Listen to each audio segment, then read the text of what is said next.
Welcome to Critical Junction, episode 29. I'm Mark. Hi, I'm Luke. I'm Jill. This may be our last episode of the year, so let's just get right into it. In the beginning, God created the heaven and the earth. And the earth was without form and void, and darkness was upon the face of the deep, and the Spirit of God moved upon the face of the waters. So these words from the Christian Bible form the basis of the creationist worldview. Despite mountains of evidence from the fields of geology, biology, paleontology, and a host of others, creationists reject evolution and believe in a literal interpretation of the Bible. So they maintain the earth and humans along with it were created by their God between 6,000 and 10,000 years ago. Were this belief something Christians, innocently kept to themselves, I would have a bit less of a problem with it than what some of them try to do, which is to say they masquerade their religious beliefs as science and attempt to have creationism or intelligent design, as they've relabeled it, taught in schools to our children as actual science. So as far as we know, there is no alternative theory to evolution, which more than adequately explains the natural processes through which species change over time. While evolution certainly does not explain how life came about, science is currently working on that problem, but in the meantime, the answer of I don't know is more than acceptable than inserting a magic pill and saying, in the absence of evidence, that a god did it. So my question is why, in the face of overwhelming evidence to the contrary, do certain people cling to the idea that an imaginary moral bully in the sky poofed the cosmos into being? So we tried desperately to get a creationist on the show to discuss or answer this question, but I wouldn't say I'm exactly surprised that no one answered the call, so let's just put it to you guys. Yeah, I'm not surprised either. I mean, I the only thing I could do was talk to people that knew some creationist kind of thing, and I don't know.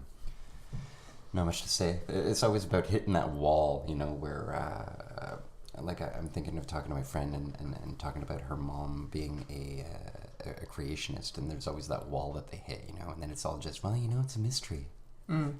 When you ask God certain questions, ways. Start bringing up science and stuff. Yep, it's just a mystery. We don't know. We don't really know. I wouldn't mind so much if their answer was we don't know or I don't know, but that never is the answer. The answer is not just I don't know. It's that God did it, but I don't know how or why. Right. So it's like they're trying to have their cake and eat it too, in a sense, by saying. Yeah. We're not arrogant enough to not say I don't know, but we are arrogant enough to say that the presumption should be that God did it. Right. They don't stop at I don't know. In fact, I think I'm talking about soft creationists. They're not right. hard on it, Sure. They haven't thought it out, and that's why they're creationists. Even the softest of creationists will dispute evolution, right? They'll say, well, no, evolution, Darwin is wrong, it was God that did it, and So they have a host of different answers or challenges to the scientific model that we've put together to best explain how things exist and why. Yeah. They insert their panacea of, well, God did it, and you have to have faith that God did. If you challenge them on, well, why do you believe this? Where's your evidence? Well, they say, I don't need evidence. It's my I can't remember which one of you labeled this my personal believies, and that's what I hang on to in one of our past episodes. But that's what it is. They cling to this absurd idea despite all the evidence to the contrary, and just say, well, I have faith that God did it. Why? What is it that drives that? It's kind of a get out of jail free card, right? I mean, one thing that strikes me is how much they will link creationism or evolution rather to atheism. Mm-hmm. So it basically turns into a question of their faith rather than a scientific question about the facts. Mm-hmm.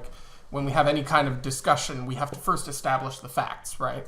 You establish common ground first, and then you establish common ground. But when you're having a conversation about, there's a difference, right, between a disagreement about abstract kind of opinions and beliefs, and then just the general facts, right, that we have available to all of us. And it seems like they need desperately to make evolution be a specifically atheist concept. Mm-hmm. they need to deny that you can be religious and also understand the facts of evolution.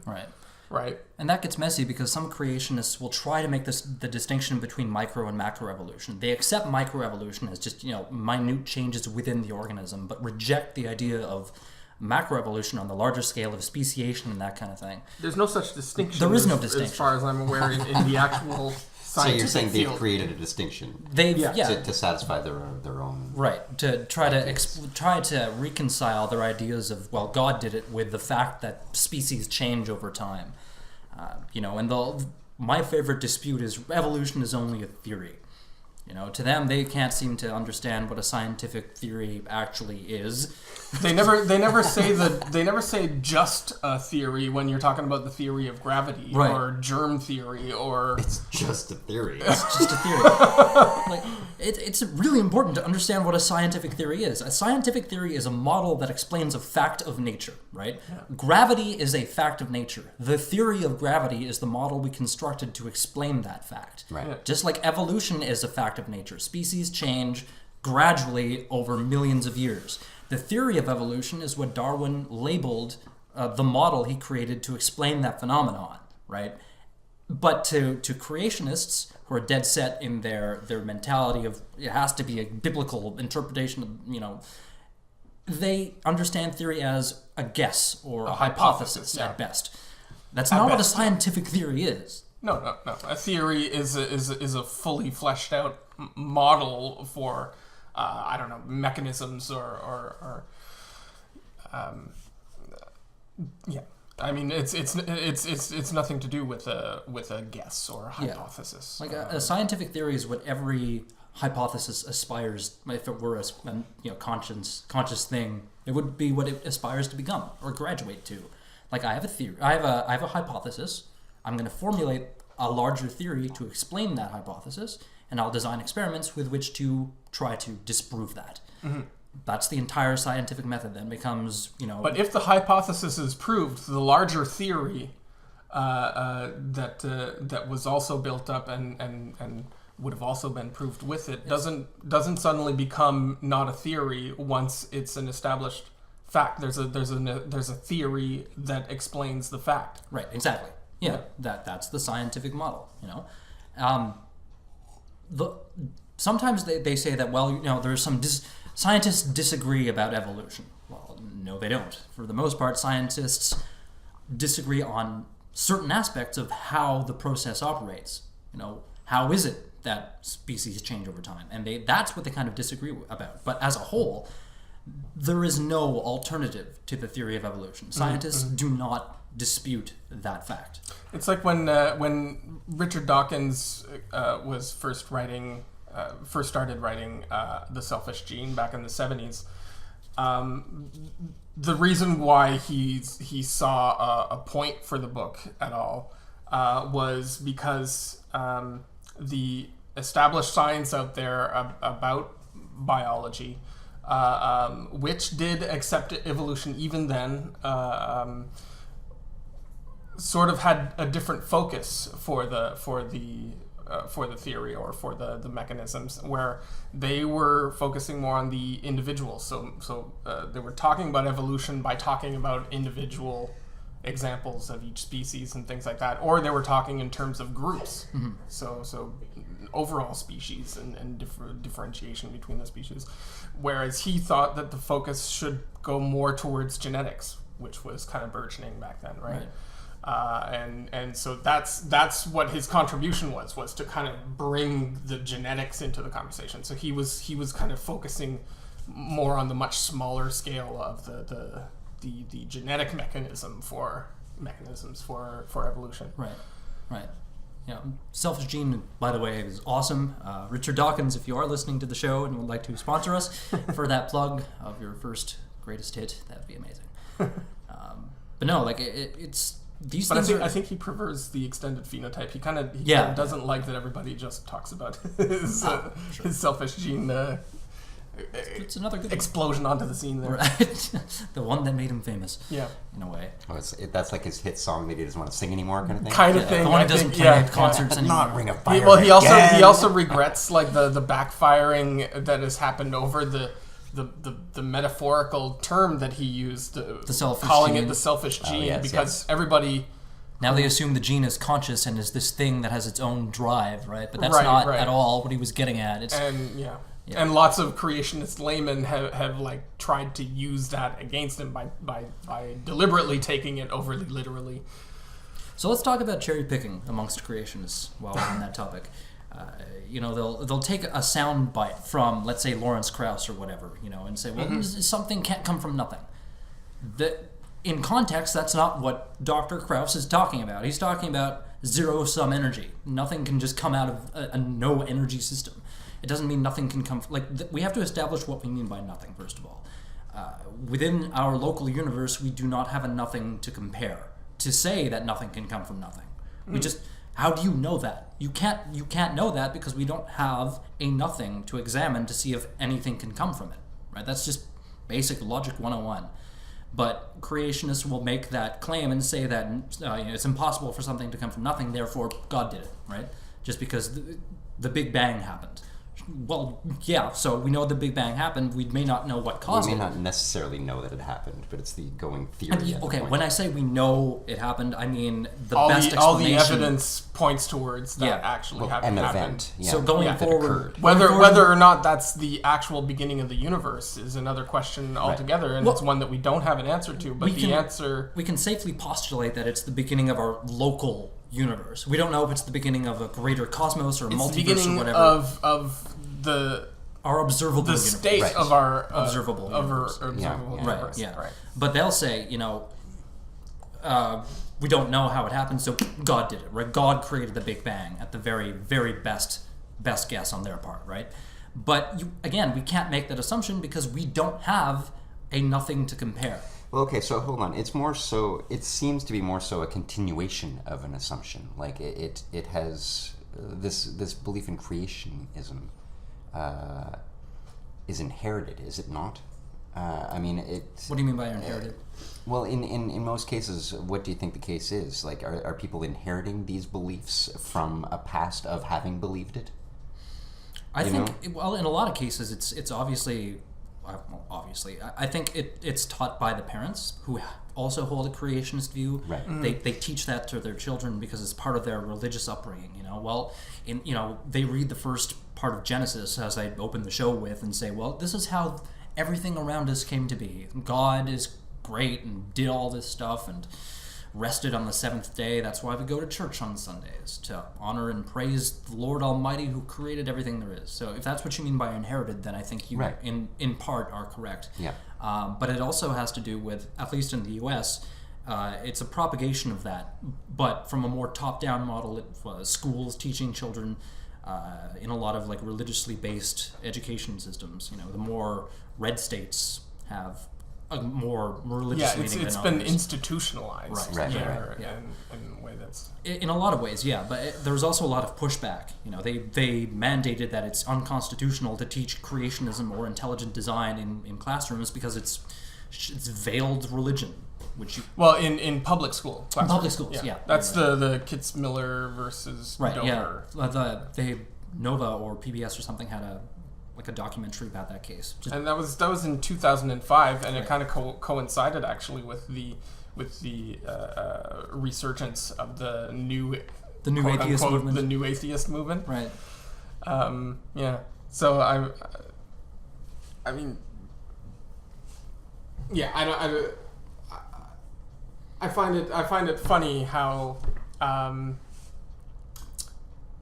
it's like it had a resurgence at that time, but it also created this backlash against it. Mm-hmm. So I don't know if it was like a backfire, but at least statistically now, it looks like what's happened is that more and more of the younger generations actually reject creationism. I like that you brought up the statistic here, because I found an article recently that's... I think it doubled since 99. Actually, this came out in May of this year.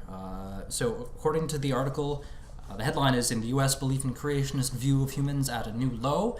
And they say that the Americans who hold creationist views of human origins is at an all-time low of 38% among those surveyed. And this is from a Gallup poll that ran between May 3rd and May 7th. Okay. So small scale study, but still, it's kind of interesting to note that our percentage in Canada, more or less the same, sitting at 40%. This study came out from Crop. This is a little older. It came out in came out in October of this year. So yeah, Canadians are about 40% believing that life on Earth was created in 6 days. Wow. Yeah. 40%. Jeez, that's a lot more than I thought, actually, for Canada. Yeah. That surprised me. Yeah. I don't know why. Like I have no idea. It's funny, that same number for the States, I'm like, wow, amazing that it's that few now. And yet here... And then when you talk about it being for Canada, I'm like, oh, fuck. Right. Whoops. Yeah, it's that weird kind of weird standard. Like, we have a smaller population, so that's a significant number for us. Yeah. 40% of Canadians believe this bullshit. That's sad. Sad. Sad. It is surprising. Do you guys have any guesses as to why that might be? Why in Canada? Yeah. It's so strong? Yeah. I don't... Well, maybe because we don't push religion, and so it is pushed on from the parents, sort of thing. Like, no, I don't know. I would assume it's. I mean, what Richard Dawkins was talking about, how one of the unique features of religion, as opposed to other ideological kind of systems, is that it is particularly it's something that's kind of thrown on to children in a way that other things aren't. Like, you don't talk about a child being a Marxist or a liberal child, a liberal child or a conservative child, but you will talk about a Catholic child or a Muslim Anglican child or an Anglican child or whatever. Like, in a sense, I guess what I'm getting at is that in Canada, maybe it's the case that because we don't talk about it, that's why it's actually grown, because it's not being talked out. We don't readily talk about religion. It's true that in culturally, you mean in Canada we don't typically talk about I think we still adhere to that old thing of at the dinner table you don't talk about religion and politics. You don't talk about sex. Everybody should be left to their own beliefs and stuff like that. Right. Well, let's drill down the numbers a little bit here. So among the millennials, those between the ages of 18 to 34, 1 in 3 or 34% is a creationist. So if we look at the provinces, Quebec and... Do we have ages on this? What is this? 18 to 34. 18 to 34. That's 34%. Crazy, yeah, that's crazy that a third actually believe this stuff that their great-great-great-great-great-great-grandfather... That's kind of surprising. Like, the number 34% sounds low, but 1 in 3. Like, that's I don't know. That's surprising. So Quebec and British Columbia have the fewest creationists, so that's 36 and 33% respectively. Strangely, I think, the most believers in literal biblical account are found in the Maritimes at 49%, and the Prairie provinces, that's not surprising, 55% there. So, yeah, I wasn't expecting the Maritimes to be that high. I thought maybe they would have been a little bit more, less creationist than what this poll reveals. So, yeah, well, Quebec, it's understandable because you had that backlash with the Quiet Revolution. Yeah. After the whole Duplessis era and stuff, there was this... The church lost its foothold in Quebec after that. Yeah. And ironically, Quebec was where its foothold was strongest. Yeah. Like, it was literally running the government there. Mm-hmm. Yeah, like, for example, on your birth certificate, do you have Joseph? Yeah. Yeah, so do I. Yeah, yeah. Like, we were all the males were Joseph and all the females were Mary. Like, and it's on our birth certificates. Yeah. Yeah, actually, officially, my first name is Joseph. I guess according to my birth certificate, it's officially Joseph, but that's completely disregarded by family. Like, it's not as if my first name is Joseph. So what hospital were you guys born in? I was Sacré-Cœur in Hull, I guess. Yeah, and I, though we lived in Gatineau at the time, the hospital that I was born in was in Ottawa. the general hospital that doesn't exist anymore. I think it's the Grace because that's where I was born. But I don't have Joseph or any religious thing on my birth certificate. But was that a choice made by your Well, parents? how old are you? I'm 37.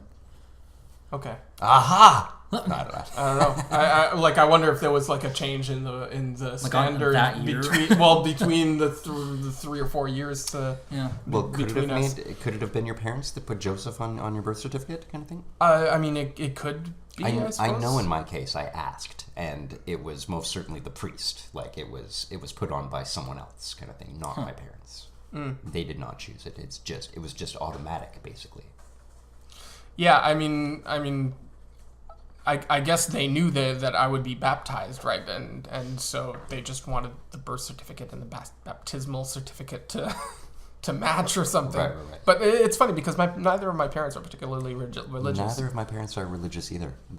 But they did adhere to the traditions and stuff that were just normal at the time, right? And cultural. The cultural norm was to cross all your Catholic T's and all your Catholic I's, right? But without going to church? Dot all your You Catholic didn't go I's. to church or anything like that? We went to church only on like the holidays, and we did all the sacraments. We never did any of the church going or the sacraments. Like I had this impression that something had happened and they lost faith somewhere along the way before I came along, kind of thing, Because I could see old things on the wall in my parents' house, like the old cross and the old alms leaves or something like right. or whatever the leaves are that you get. Oh, the palm fronds or whatever they palm are. leaves. The mass blessing. I remember of holy water. when I got my first communion, I got as a gift a crucifix, like a little gold chain with a little cross from my grandmother, and The older generation. But it was just a nice gift that I cherished as a 6-year-old, right? And because I cherished that gift from my grandmother. My mom thought that I was like heading towards wanting to become a priest and stuff. She thought I was like particularly religious because I was like a 6-year-old running around with that's a up crucifix. there. Oh, he likes that gift. He must be that. Yeah. Post hoc ergo propter hoc. Yeah, but I mean, really,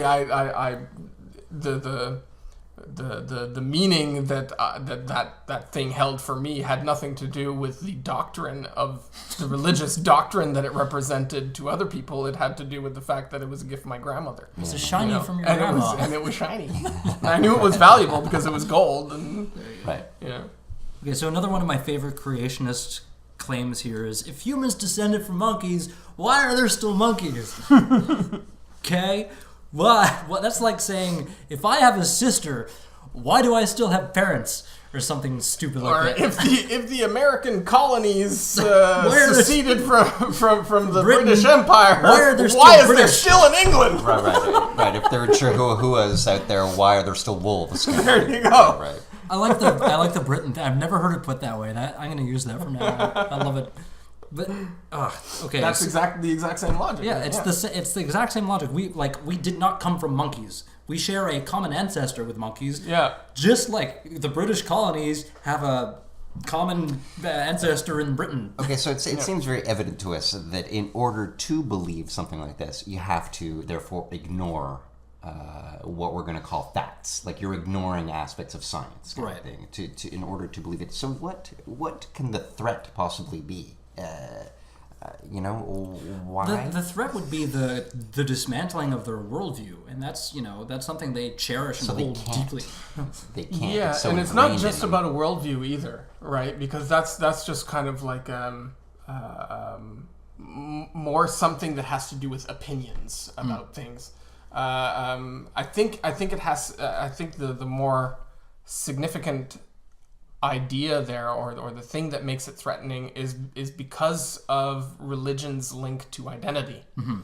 So it's not just about your opinion about things, but about like who you are, and what you are. Yeah, it's a very personal thing, right? And to lose that, to challenge that even, it can be really unsettling to people. Like when I first came to terms with my own personal atheism, I'm like, my identity kind of shifted, and that was unsettling to me. I was scared to admit the facts of reality. So tell us about that. So when did this happen for you then? When do you remember believing in God? I remember believing in God. Kind of thing? Yeah. Like I believed in scripture. I read the Bible as a thing because I thought it was the literal word of God until I started reading more into it and I realized this is inconsistent and stupid. But yeah, like, no, I totally remember believing in God. And then as I kind of came to terms with it, I was like, well, shit, now what? And that... Right, facing the void all of a sudden. Like, Yeah. what now replaces this big scheme of beliefs that I had, sort of thing? And I think for, like, some people are more adaptable to that change than others. So those who are less adaptable to having their identity and their worldview challenged resist and push back against facts more than other people. Mm-hmm. They're more susceptible to like the backfire effect. Yeah. Where when you're presented with irrefutable facts that contradict your current position, you actually double down and kind of Plug your ears. Plug your ears and only defend your former position stronger. Right. So. Yeah, there's this tendency that I have in my mind to think that a creationist is only a creationist because they just haven't let in the evidence. Mm-hmm. Like, they just can't, kind of thing. They can't admit it. It's too, what do you think about things like Kem Ham and his Creationist museum and that whole thing, and how he actually presents a bunch of well-credentialed people who actually do believe in creationism.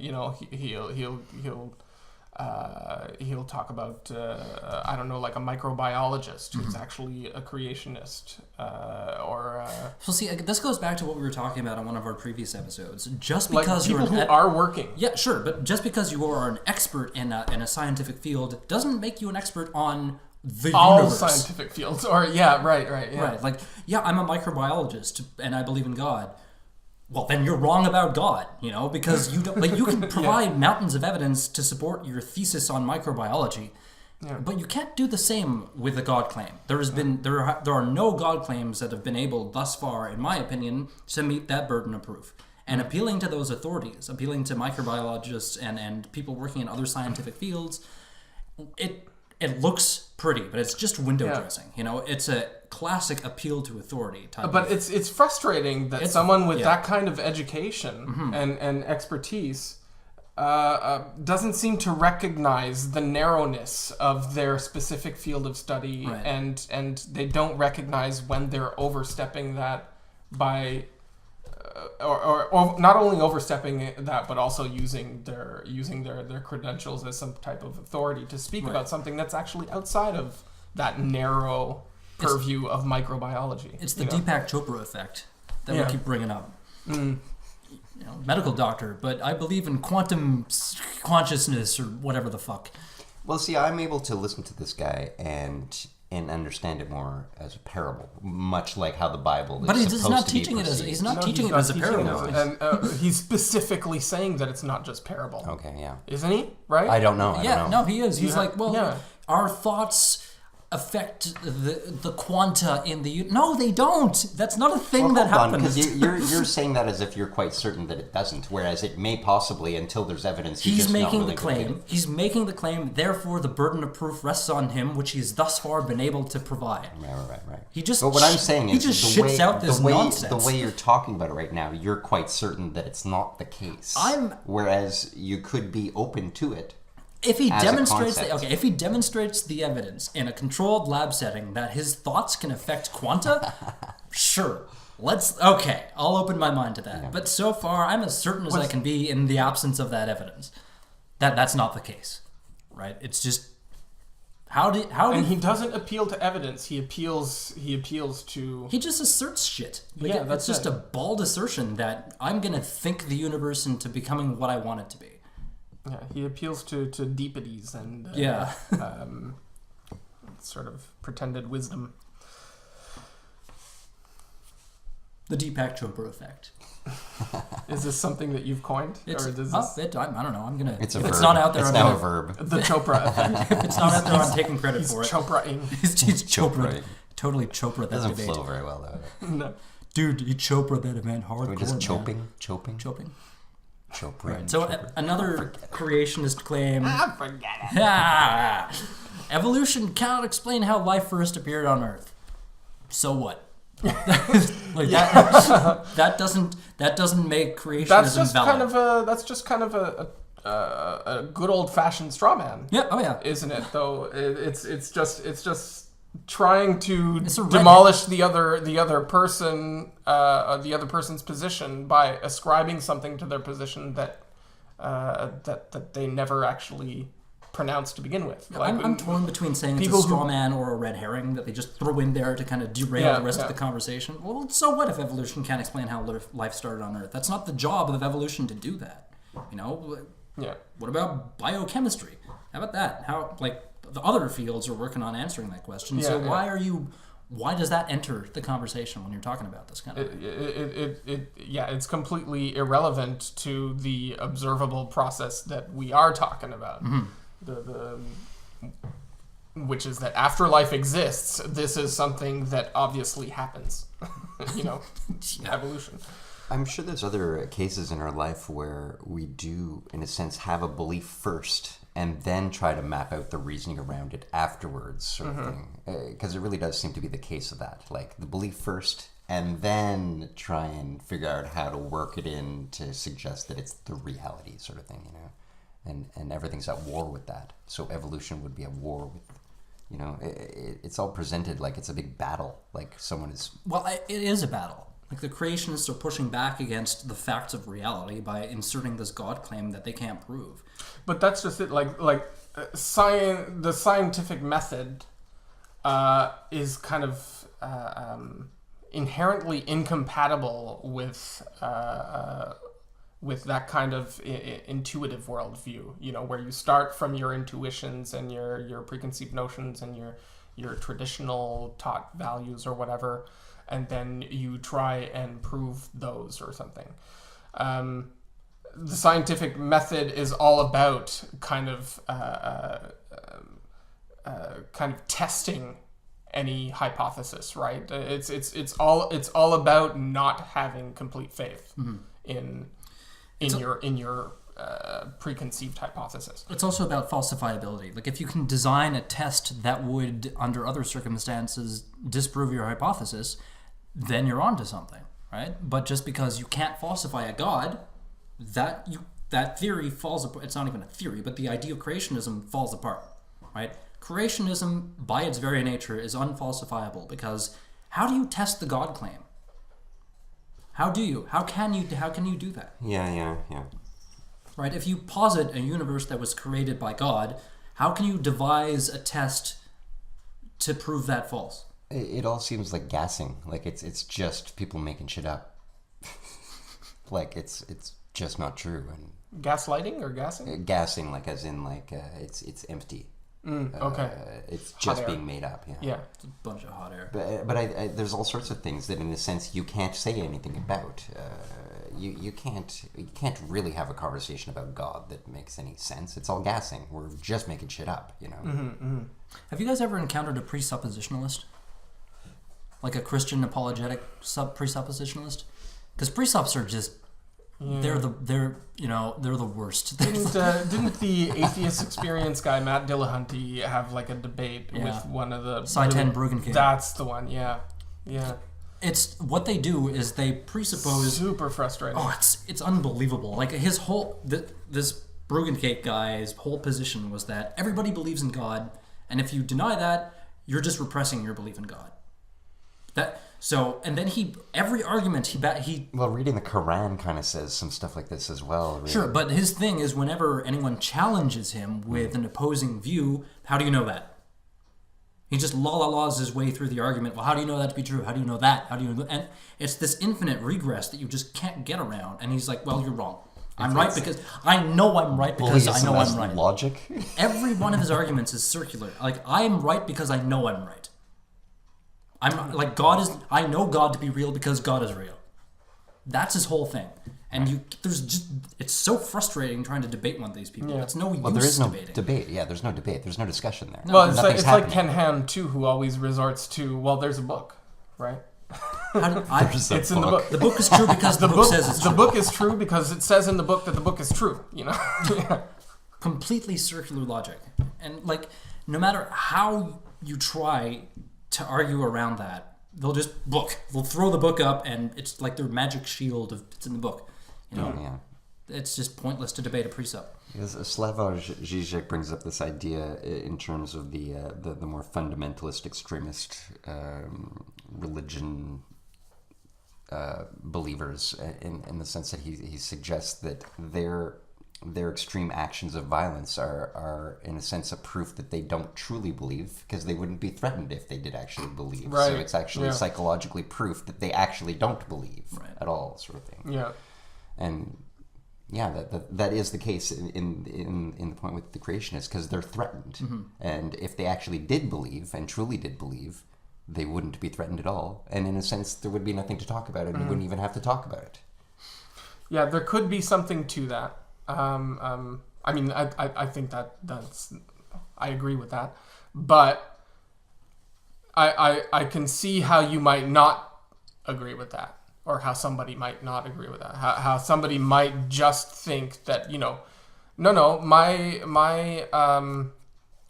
my view of what's right and what's wrong is just so kind of primitively simple that what's wrong needs to be destroyed and what's right needs to be promoted, and it just ends and begins there. It's very black and white. Yeah. And it has nothing to do with a more subtle or nuanced kind of psychological effect going on there, where I'm threatened by things that are wrong, or things that I think are wrong. But I don't know. I mean, I just think it's possible that some people's psychology is actually primitive enough to think to just be wrong, in cognitive destroyed. dissonance, right? Yeah, and just not look at things. Yeah, to some extent, I think that Slavoj is giving people too much credit in thinking that everybody's moral outlook or worldview is developed enough that the only reason why they would want to destroy things are wrong is just because that on some level they're smart enough to know that that their own position is actually wrong, and that that in turn means that the other thing that they think is wrong is actually right and is threatening them, and that's a kind of a complex process going on psychologically, and I don't think everybody is necessarily there. Well, I'm assuming it's like the war of the unconscious. You're unconsciously knowing versus you're consciously claiming you don't.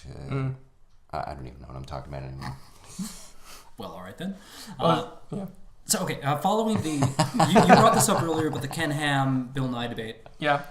So in 2014, BuzzFeed came out with these 22 messages from creationists to people who believe in evolution. So I thought it would be fun to kind of do a rapid fire, go through these. Okay. Like one of our hear it. lists that we usually go through sometimes, and see how we can answer them. So, first question, Bill Nye, are you influencing the minds of children in a positive way? Yes, I'd say he is. Okay. Yeah.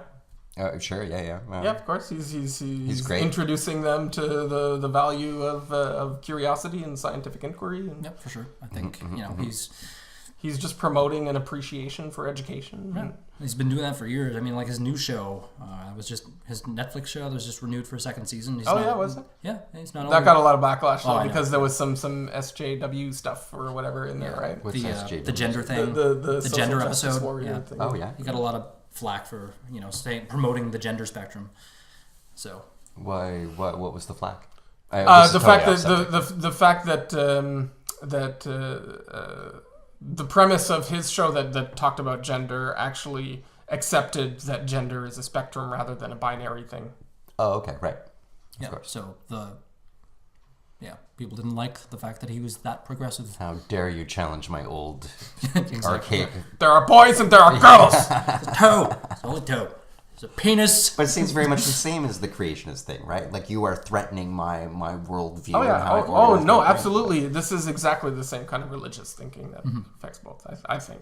I don't think it's an accident either that most creationists and fundamentalist religious people are also conservative politically. This isn't just like there's a little bit more conservatives than liberals in those circles.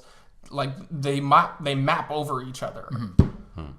Yeah, the worldviews really do overlap. There's something about the more authoritarian kind of psychology that makes it so that religious and political conservatism kind of match up, right? Dicks believe dick things is what they That's another one of our shirts. Okay, question 2. Are you scared of a divine creator? Well, this question presupposes the existence of a divine creator to be scared of, so I'm going to say no. Okay, well, let's try to imagine that, though. Now, let's try to imagine. Okay. So imagine that suddenly, there is a god, and there is evidence of a god. So, wait. How about okay? What were you saying? All right. Well, I was gonna say, are we scared? Like, what does that change for us? Because that's what I constantly think about. I'm like, I don't know if anything would change. I don't think I'd behave any differently if there was suddenly a god and we knew there was a god. Like, no, I think you're right. Like, I don't think I would be. I'd be scared of a quote-unquote divine creator. Like, even if there was one, even if the God of the Bible existed, I would still, I wouldn't worship that moral thug. I'd be like, dude, what the fuck, man? Yeah. Why did you give people free will and then demand all this shit from them? Why weren't you a little clearer with your shit? You know, I don't know what the case may be. Why did you write a book? Yeah. Why? There's no math in here. You didn't mention DNA in it at all. Like, what the? Why are you murdering children and animals with disease? What the fuck is wrong with you? What's with this bit about owning people as property? Like, what? Okay, so yeah, I would not worship that. Well, also, I mean, in let's look at this logic with an analogy. If you're scared of, let's say, serial killers or an imminent serial killer that's actually running around your neighborhood, is your reaction to then invest everything in arguing they don't exist? Is that how your fear manifests itself? No! So it just doesn't make any sense to begin with. Oh, jeez. Next one. Is it completely illogical that the Earth was created mature, as in trees created with rings and Adam created as an adult? Is it logical? Is it completely illogical? Is it completely illogical? That the Earth was created mature. So trees created with rings and so he's postulating. Wait a minute. Where does logic enter into it though? We're talking about a statement of facts. We have a plethora of facts that overwhelmingly indicate just how the Earth and the solar system. So I think this guy's kind of banking on the last Thursday argument, the one that posits that the universe just sprang into being last Thursday and we can't disprove that because all the evidence exists. But what sprang into being last Thursday was all this evidence that indicated something that didn't happen. Right. Yeah, I don't get this. I don't get the question. So I think the answer is, pose the question again. So is it completely illogical that the Earth was created mature? So trees created with rings and Adam created as an adult. So we can say yes. It is illogical. I would also say yes. It is completely illogical because all the evidence would say that is not the case. Right.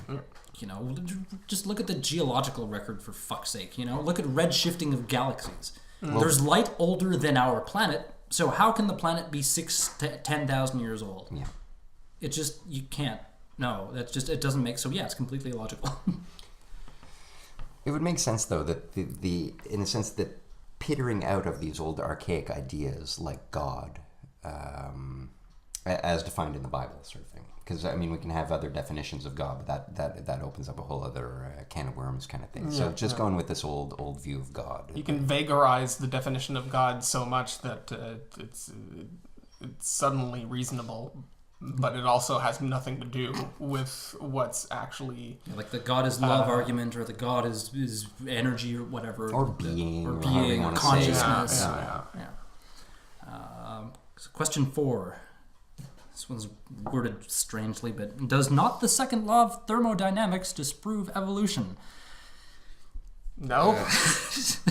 Yeah, so once again, no. No. I mean, No? These are pretty easy. I think they think that because they don't understand. They imagine the Earth is a closed system. exactly, yeah. So the second law of thermodynamics relates specifically to entropy within a closed system. So They don't understand that the sun is actually supplying energy to the planet. the Earth isn't a closed system. No, there's all kinds of shit happening. Have you to the ever Earth. met a person though that as an adult didn't realize that the sun was a star? You know, this sort of a thing. No, I never met anyone like that. It happens every once in a while. Oh, that must be weird. Like where something so innately fundamental ingrained in our logic is to not the the same for ontology them. of And the you universe, see like them what go through everybody it, should what are know you talking about about? You know, reality. the sun's the sun. Like, what are you talking about? Or people who didn't, they just hadn't thought about it. The same as Is people what it comes down to. Same are as you people who talking don't about? The understand sun's- heliocentricity. They still think that the sun revolves around the Earth because if you look in the sky, then it looks like the sun's turning around us. Are there still people that believe? Yeah. I mean, I guess there's people that believe in the flat Earth. Well, Well, Matt, it seems to be the case that anything we could possibly think, someone actually thinks that is a real thing. Anything we can say, how can you possibly believe that? Someone believes it. possibly believes it. But it seems to be the case that they can only believe it by creating a small system that is closed. yeah.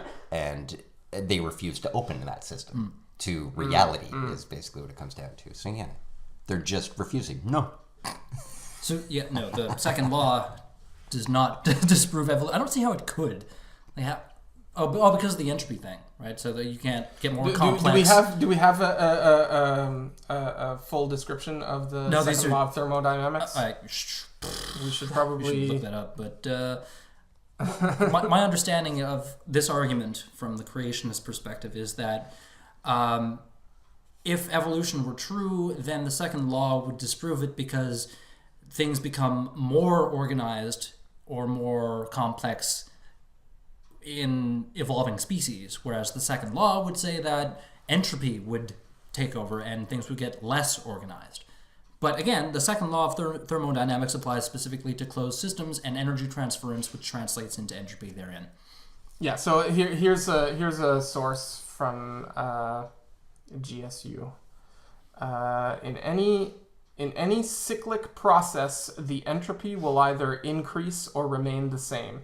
Entropy, a state variable whose change is defined for a reversible process at T, where Q is the heat absorbed. Yeah, it's a heat transference. Entropy, a measure of the amount of energy which is unavailable to do work. So yeah, has nothing to do. There's nothing that's in there that would be contradicted by evolution. Not at all. Next one. Oh, this is a good one. How do you explain a sunset if there is no God? They're misspelled. wrong. Like misspelled there. the wrong there. It's Yeah, the wrong okay. there. How do you explain the sunset if there is no God? That's like a total non sequitur. I don't understand. The question isn't even coherent. That's Earth- like, how do you explain chair without bum? Like, I don't understand. I don't understand.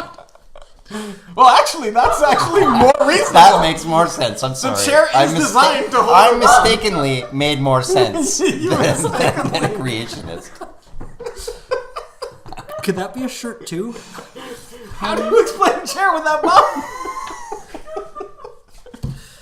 I don't. Okay. Let's just assume that. By the way, bum, if you want to call in and sponsor the show. bum clothing. Or I if you're could use still one to illustrate that. Okay, let's assume for a moment. I hate making these types of assumptions, but let's assume they're talking about like the natural beauty of a sunset or some shit like that.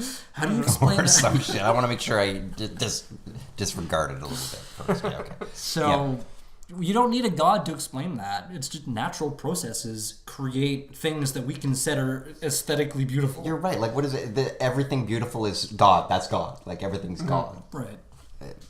No, the Earth turns.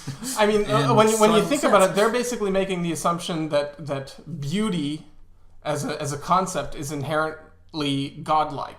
Like basically, that's what beauty means. I don't understand how they're coming. But then to again, conclusion. that also kind of implies that they associate God with beauty or as Right. being beautiful. But then, what does it mean to say that God is beautiful if beautiful only means that it's godlike? You know what I mean? There's like a circularity there. Yeah, I don't get it. Yeah, I'm not sure. We're trying to find meaning. We're trying. We're trying to find some sense. We're trying to help you out here, buddy. Next. Okay, if the Big Bang Theory is true and taught as science along with evolution, why do the laws of thermodynamics debunk said theories? We already answered this. They don't. Next question. What about noetics? What's What noetics? I don't know. Someone Google Or noetics. just making up an ethics, huh? What about ethics? Noetics. Noetics. I feel like I'm in a spelling bee or something. N-O what? E-T-I. What about it, eh, boys? CS. What about it? Noetics. If this were a call-in show, we'd be asking somebody who knows about In noetics. philosophy, Oh, noetics is a branch of metaphysical philosophy concerned with the study of mind as well as intellect. Okay, what about it? What about it? Wait, what's the question? What about noetics? What about All right, what about noetics? Let's start talking about something else. I'm tired of this subject. Let's talk about noetics now. What about beats? Like, why does that even matter? Like, how is that even related to... I don't Holy understand. fuck, what a half-assed question. Why did he even send that in? What is wrong with these people? Oh, okay, so, but metaphysics in general is I'm going to call it, it's kind of gassing as well. Like, Sure. it's like talking about God. Yeah, okay. There's not really much you can say. You can say it, Well, doesn't mean shit. Noetics, you said in philosophy, is this something about mind? It's a branch of metaphysical philosophy concerned with the study of mind as well as intellect. Study of mind as well as intellect. So let's assume they're suggesting. I don't know where I'm getting this from the question, but the mind of God kind of thing. Yeah. So in ancient Greek and medieval philosophy, noetic topics included the doctrine of the agent-patient intellect. That's Aristotle and Averroes. And the doctrine of the divine intellect. The divine intellect. Plotinus. Can you elaborate on the divine intellect? So let's see. They've got something about the nous or the nous, sometimes equated to intellect or intelligence, is a philosophical term for the faculty of the human mind, which is described in the classical philosophy. In classical philosophy, is necessary for understanding what is true or real. Okay. The three commonly used philosophical terms are from Greek and Latin, respectively, to describe the activity of this faculty apart from verbs based on the word understanding. Okay, that's enough. Yeah, okay. There's a lot here, actually. Are they trying to make some sort of a I think, therefore I am sort of statement? Maybe I think they're arguing that the existence of mind is contingent upon the existence of the mind of God, maybe, which... No, there's, again, no evidence to back up that kind of claim. Like, the mind is a product of the brain, as far as we know, right? How can you...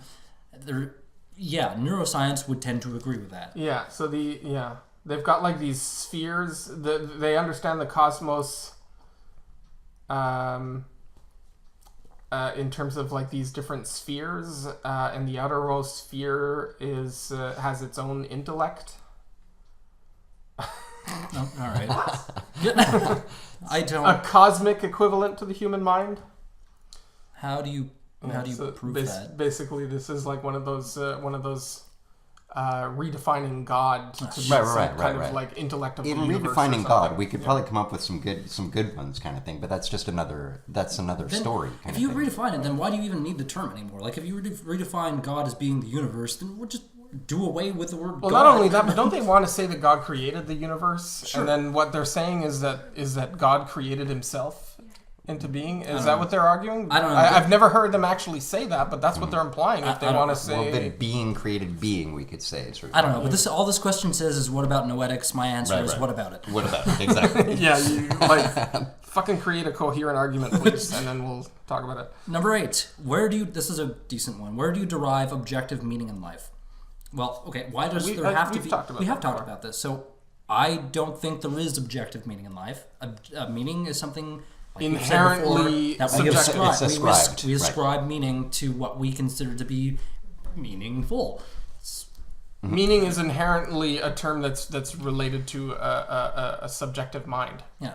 But in that statement... There's no such thing as objective meaning. That's an oxymoron. In a sense, they're declaring that I can find no meaning without God. And somehow God delivers meaning to... That's what I would infer from the question, but... See, and that's the other thing that really fucking frustrates me. What exactly is meaningful about saying God did it? Why is that a satisfactory answer to the question of what's the meaning of the universe? God did it. There's still no meaning. There's no meaning to that. It's the equivalent of saying magic. That there's no meaning in that either. It's something you introduce to answer a question to which you have no answer. There's no objective meaning in life as far as we can tell. Like there's nothing to indicate that. So meaning is something we give to our lives. It's if we find meaning in something, to us subjectively, it's worth pursuing. And I think the other thing that's important to think or to understand as well is that just because something is subjective or is something that we conjure for ourselves or that emerges out of our own consciousness doesn't mean that it's false or unimportant or meaningless. Yeah, that would be the same as saying, well, you enjoy art, but that's not in the Bible, so it's meaningless to you then, right? We ascribe meaning. Mm-hmm. Yeah, there's no other way. Question 9. Two-part question in a way. If God did not create everything, how did the first single-celled organism originate? Part 2. By chance? Well, I mean, yeah. Again, this is that red herring and or straw man that links evolution and the theory of evolution to abiogenesis. The question also which are two separate subjects. Yeah, the question also introduces a false dilemma between these aren't the only two options. It's not by chance or God did it. There are other possibilities that like for example, what if an asteroid crashed into Earth carrying a bunch of bacteria that self-replicated because of some catalyst in the atmosphere or whatever. I'm not an expert by any way. No, but these are some of the going theories that sure, maybe maybe like RNA replicase can be developed out of different biochemical processes, right? Yeah, like what if it's some part of the universe it sprang into life through some kind of silicone entity or whatever, Are you talking God sperm? God sperm? So yeah, this is a false dilemma question. It's not either or in this case. It's what we don't know yet. But see, and that's evidence of the small scope of the mind there. It's either or for him or for this person, he or she, or they. Question 10.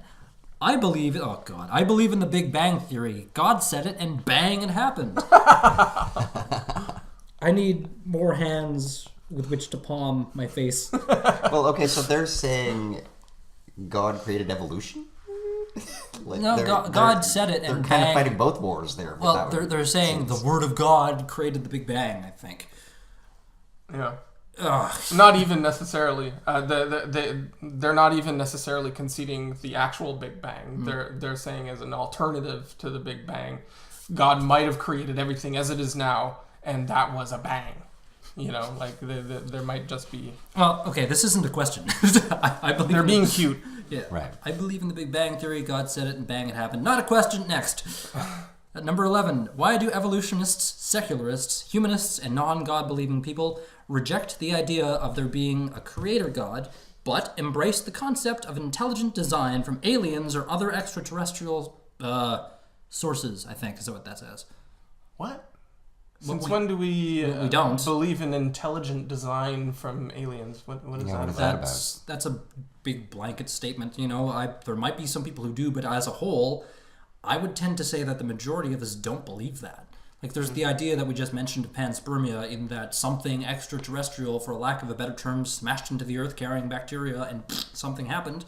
But that doesn't say aliens did it intelligently. Right, and that's not intelligent design either. No, I can't, without any evidence, say that something intelligent designed life on Earth. It would seem to me that, in a sense, it's a very difficult thing to wrap the mind around, that there may not have been a beginning and there may not be an end to something, right? This idea of infinity or whatever you want to call eternity. it. You can't wrap your mind around it. You can't picture it. Mm-hmm. So, in a sense, God springs into mind because at least we have something to picture. And Sure. then that comforts us. Yeah, like there's a possibility, for all we know, that the universe could just be eternal, and it, the Big Bang is an instance of something within it. Just Right. it's another chapter or something of our local universe within a greater cosmos. Who knows? We don't know yet. Yeah. Right, and to say that God did it is extremely arrogant. Like, if the greatest minds and the greatest thinkers currently, or even throughout history, haven't been able to come up with a satisfactory answer to that question, how dare you come up and say, well, I know for sure God did it? Mm-hmm. That's the height. The only reasonable answer is I don't know. Yeah. Yeah, it's not a question you can answer. Number 12. There is no in-between. The only one found has been Lucy, and there are only a few pieces of hundreds necessary for an official proof. I think this is relating to the fossil record. Yeah. This is like there's never been an intermediary fossil found. The missing link. Yeah, well, that's simply incorrect. Like, the fossil record is as complete as we can get it to provide evidence. Is that still a thing?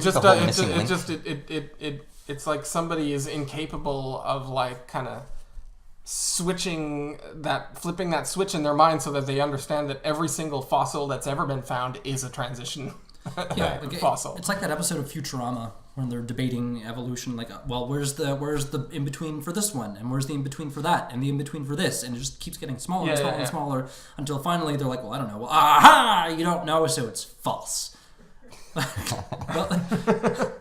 Well, no. I mean, you have the intermediaries. You have some no's in there. Yeah. Amongst the don't knows. Right. Yeah. There's a dishonest kind of catch-22 in there, right? Where any transitional fossil that you can show that is kind of morphologically a halfway point between two other fossils. Anytime you introduce one of those, you're just creating two more gaps, right? Two more spaces that require something to fill into it. It's another one of those infinite regress type of situations. Yeah, that's it. It's an infinite regress. Ah, jeez. Number 13, getting there. Does metamorphosis help support evolution? Does metamorphosis help support evolution? No, metamorphosis is about changes to a specific biological organism. specimen, right? Right. Yeah, It has nothing to do. One is about like a caterpillar turning into a butterfly. The other one is about the changes in a species over geologic time. So no. No, that one has nothing to do with It it. has nothing to do with it. Like it like you said, metamorphosis is it's part of one organism's life cycle. Yeah. It has nothing to do with evolution. It doesn't care. Like, what, this isn't. I don't. Right. There was a theory at one point that that somehow the sort of development of a fetus showed sort of an analog to the evolutionary lifespan of a species, right? So like when you look at a zygote or a very small fetus, you have something that looks like a tadpole, right? And then they develop and they lose the tail, and then the eyes develop out of that. And, Well, I mean, I this suppose kind of stuff, right? it is kind of like looking at fractals and how you get a little closer and it's really the same thing, just a smaller size now. Like, it just keeps on infinitely going. But yeah, it makes sense that, sure, a fetus is evolving inside of you. Sort of. And it's sort of a But symbol no, it's representation not. of evolution. It's growing. It's growing. That's it. It's not evolving. Number 14. Okay, this is a good one. If evolution is a theory, like creationism or the Bible, in parenthesis, why then is evolution taught as fact? Because evolution is a fact, and a theory, like we said, is a model of a fact. You know, Right, it's a we've model to already- explain we've that done fact. this one, We've, yeah, we've yeah. done this one. Yeah. And creationism It's is not. that deliberate misunderstanding of the term theory and equivocating between its colloquial meaning, where it's just the same word as a guess or a hypothesis or like a flight of fancy kind of speculation, versus what an actual scientific theory is. Well, I'm looking at the way that these questions are phrased, and there's no possible chance that they can understand evolution. and science. They're just not. It's not. They're It's not not going to equipped happen. for it. So in a sense, they would have to believe that. Each one would be a belief. Like they have no choice. So it really would just be exchanging this belief for another belief because they can't see it as fact. It would still just be a belief to them because they don't understand it. They still wouldn't be able to understand evolution. So yeah, evolution is a fact. That's why it's taught in schools. Creationism is not a theory, and neither is the Bible. I don't know why they put the Bible in here as a theory. It's like the Bible One is a has theory. all of the overwhelming evidence of science to inform the theory. The other one Is just a book. is born from a book. Like is just like basically pronounced by a person. Yeah. There's not the same evidence. It's a false equivalence. Number 15. Because science by definition is a theory, not testable, observable, nor repeatable, why do you object to creationism or intelligent design being taught in school? Okay, well that's the very opposite of what science is. Science is testable, observable, and repeatable. That's the definition of science, right? That's how you create a scientific theory. That's so weird. Why would he think the exact opposite? I have no idea. This is what I mean. Like, it's even evident in the way that it's phrased that it makes no sense. It doesn't make any sense. That's why I object to creationism or intelligent design being taught in school, because it's not a theory. It's not testable, observable, or repeatable. You can't test that. How do you test God did it? Do you create another God with which to test it in the lab? Like, you can't. That would be great. Little mini gods. And Yeah, that would be cool. I want one. We can sell them on Amazon and make a killing. Little It's like mini, the mini next, God the kits. next Tickle Me Elmo. Right? Yeah, or we can have build it yourself God kits, and that'd be something that people can play around with. No, they have to evolve. You have to plant it and then it evolves. Number 16. What mechanism has science discovered that evidences an increase of genetic information seen in any genetic mutation or evolutionary process? I missed that one. Yeah, I think this stems from like it's kind of stemming from the same place as the second law of thermodynamics. You can't kind of create issue. information. You can't create information. Yeah. Yeah. So, but we're not talking about a creation of information. We're talking about a reorganization Exactly. of information. and that's the mechanism that's been discovered that evidences that is evolution. It's also genetics. Genetics proves that. Okay, number 17. What purpose do you think you are here for if you do not believe in salvation?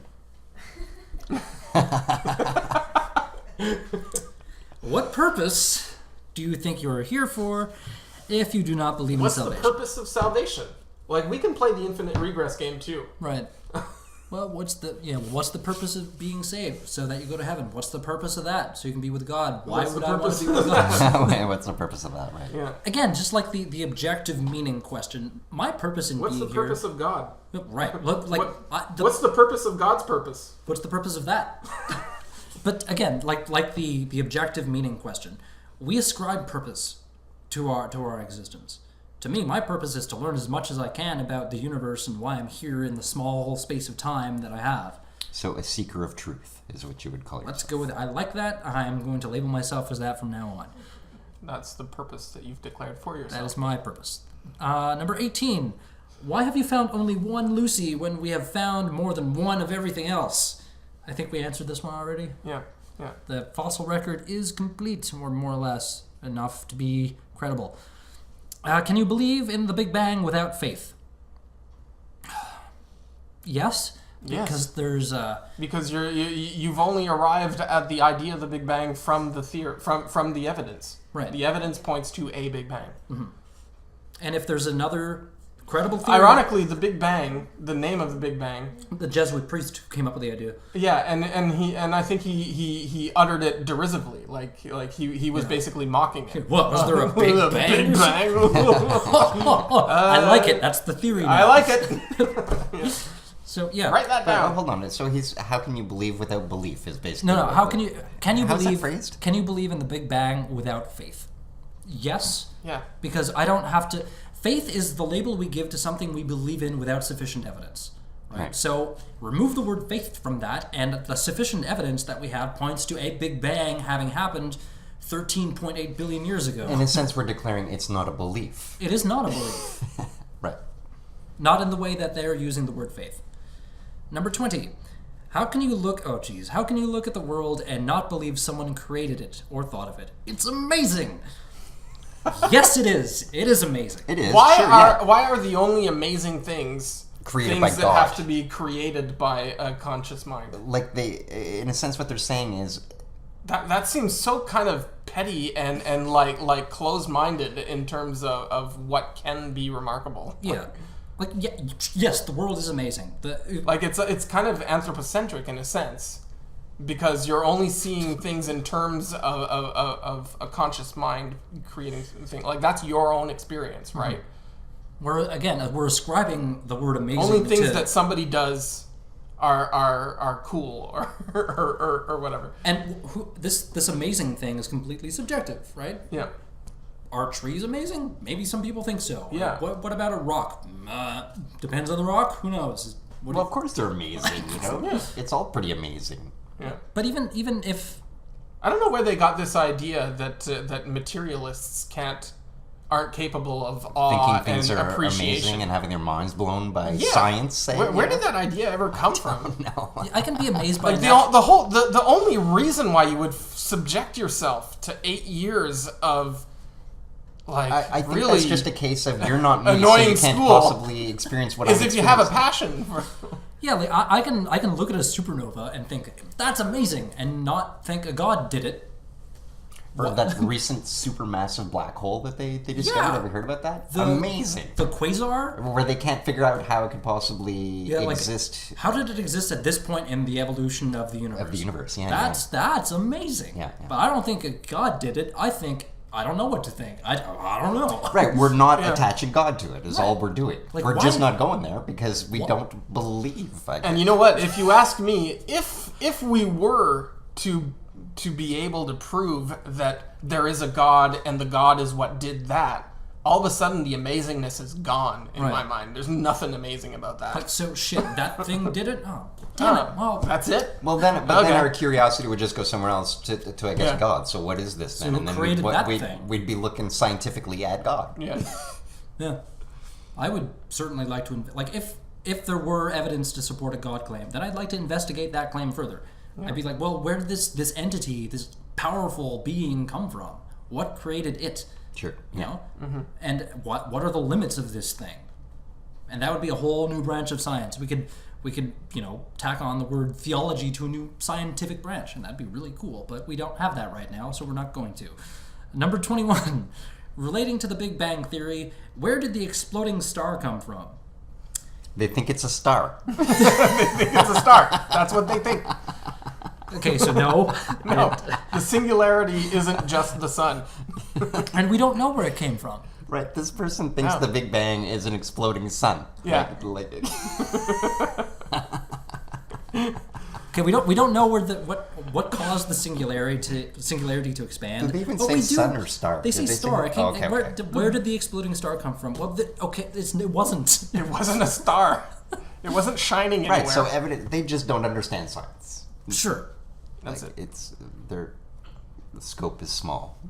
Oh, okay. And finally, number 22. If we came from monkeys, then why are there still monkeys? Yeah, We got that one. yeah, yeah. I love that one. Because we didn't. There's your answer. We We didn't. share a common ancestor, people. There you go. So those are the 22 messages from creationists to people who believe in evolution. Yeah, and a lot of them weren't questions. Yeah, that's it. Eh? They were They just don't even statements. they don't even understand the concept of a question. How can they 'Cause- understand answers? Cause it's How can they have any answers when they don't understand the concept of a question? That's not a question. Next. Oh man. All right. Yeah, that was fun. That was a hell of a ride. But we got It's kind of amazing that there was like 22 of those common questions, and all of them are super easily you can Google this shit. refutable or answerable. I'd suggest that the closest I can get to proof of God is that creationists can continue to be alive. Like, how's that possible? How are they surviving? Like, that's kind of the closest I can get to proof of God. that Like, in itself is miraculous. How have you not died yet? How is that possible that you can possibly continue to exist? How have you not accidentally killed yourself yet? See, this is why in this universe. This is why I really, really wanted to have a creationist on the show to answer these questions. How are you not dead yet? That's my first question to them. Yeah. How is it you came here today to be part of this podcast? How'd you make it, man? Like, it would have been a really interesting conversation to have. Like, how are? But I don't think it would have been, right? Well, if I can't speak for them, but if the creationist we had brought on, if there were one, would have been open-minded enough to have an intelligent conversation, I can't take myself seriously anymore. I can't finish that sentence. That's intelligent. I mean, no, but like we were talking about earlier, you can have intelligent people who just have like a massive capacity for compartmentalization and can just rationalize these two things as separate. Like the science that they do is separate from the faith they have. Or but that surprises me. Going back to that idea, like, why can't they apply the scientific rigor that they apply to their vocation to their God claim? Yeah, they just won't. Well, they can't, because there ain't nothing there. No? There's nothing to investigate. It's just sophistry. Yeah, a falsifiable it's question is an opportunity. You know, an unfalsifiable proposition is an opportunity. That's something I can claim I believe in, and I don't have to apply the scientific. It just strikes me as surprising Method that I use everywhere else. It's just very surprising. It's mind blowing. Yeah. It must be God. It's amazing. It's amazing. It's amazing. See, we're atheists who are capable of amazement. Our minds are blown. Mind blowing. All right, so what? I think creationists are amazing. That's my final thought. I'm in awe. You know what? I don't believe in them. I don't believe they exist. You don't believe in creationists? I don't believe in you. We haven't really presented any proof. Like the presuppositionalist. I was just gonna say I'm gonna take the Creationists presuppositionalist approach to creationists. Deep down, none of you are creationists, and you don't exist. And if you deny that, you're just repressing your atheism. That's right. There you go. How do you know I'm wrong? Yeah. I know I'm right because I know I'm right. Huh? Prove it. Tu quoque. Well, no, you. So, final thoughts on creationism. Luke, let's start with you. It's a big log of shit. I don't know. Like, they're taking big stinky dumps in our faces, and we're forced to deal with it. Like, I don't know. To me, it just seems to be evidence of a small-mindedness of old archaic ideas that have just continued to exist, and they haven't pittered out yet, kind of thing, you know. And it would make sense too that in their pittering out, they would have one last yell of trying to exist and continue to exist. You know what I mean? And I can only hope like death throes. Yeah. You know, they're gonna yell and scream about it because it hurts. You know. That's optimistic. Sure, I am being optimistic, but I'm doing this as a pointing. Okay. Please. Jill, what about you? You're amazing. Simply amazing. You're just simply baffling. Yeah. No. That's the extent of my final thought on it. All right. As for me, I'm going to reiterate a paragraph of my opening statement. As far as we know, there is no alternative theory to evolution which more than adequately explains the natural processes through which species change over time. While evolution certainly does not explain how life came about, science is currently working on that problem, and in the meantime, the answer of I don't know is more than acceptable than inserting a magic pill and saying, in the absence of evidence to the contrary, that a god did it. Yeah. This has been Critical Junction episode 29. I'm Mark. I'm Luke. I'm Jill. And if this is our final episode of the year, if we don't come back to do another one over the holidays, Happy New Year. Happy Merry Christmas. God bless everyone. Merry Christmas. Happy Hanukkah. As always, thanks for listening. Merry Kwanzaa. And we will catch you again. Does anybody next know time. anyone that celebrates Kwanzaa? You ruined my exit here. Okay. As always, thanks for listening, and we will catch you again next time.